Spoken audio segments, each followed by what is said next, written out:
came to my apartment one time, and this is when he was still in office as vice president. And so he kind of ditched his Secret Service, figured out a way to get over to the house. And I said, "What are you doing here?" He said, "Honey, what are you doing?" I said, "Dad, I'm fine." He said, "You're not fine." Greg, what do you got? Yeah, so this is one of those where I'm going to take part of the story and take exception to part of the story. I do believe his father probably came up and said to him at some point, wherever it was, "Honey, you're not fine."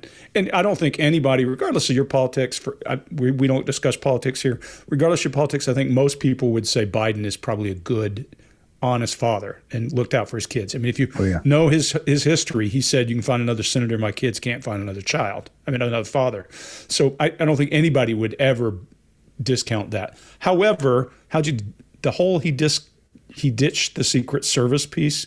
That just feels like fantasy to me. It doesn't feel like it really is even important to the story, so it doesn't impact anything I feel about Joe Biden in the case.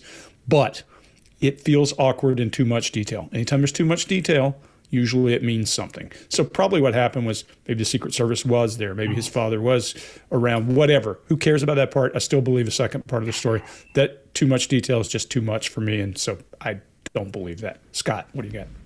Yeah, I think the second part happened, and it might have been a phone call or something, or he was already at the house or something. There's no way you're going to be able to ditch the Secret Service.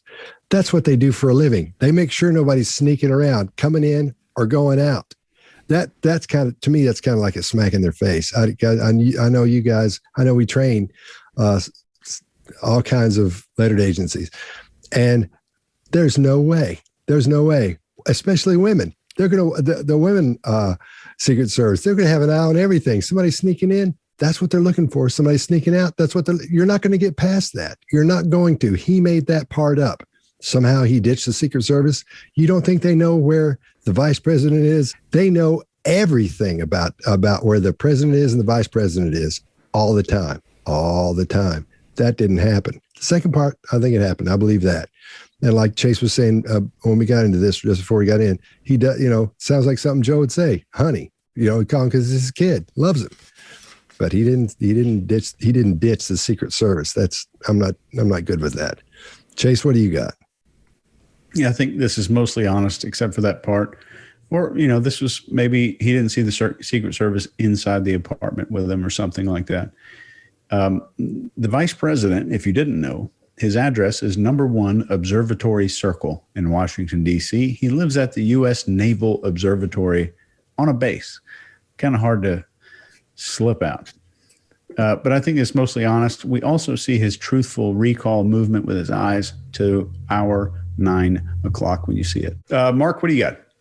Yeah, so I think the spirit of the story here is actually quite a sweet one, where he positions his dad in a position which every dad would like to be in, seen as a bit of a hero and protective and emotionally there for him. So lovely spirit of the story there, I think.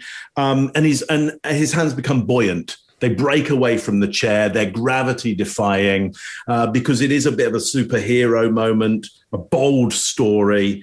He even uses a very quiet expletive before talking about that he slipped away from the Secret Service, and he hasn't used that in certainly of any of the videos that I've seen so far.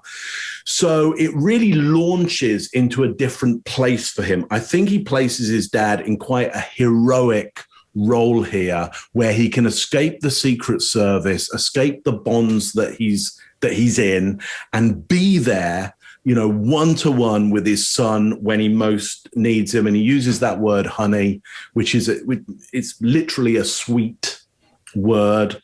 So yeah, I, like everybody here, I've been around protection of top politicians, of world leaders, and yeah, you can't get anything past them, as you shouldn't. So no, didn't slip away. But what a great story. Beautiful story to have, maybe a slight fantasy idea there. That's what I got for you. He came to my apartment one time, and this is when he was still in office as vice president. And so he kind of ditched his Secret Service, figured out a way to get over to the house. And I said, what are you doing here? He said, honey, what are you doing? I said, Dad, I'm fine. He said, you're not fine. If you like this video, get the full body language breakdown and analysis on our main channel by clicking this video right here.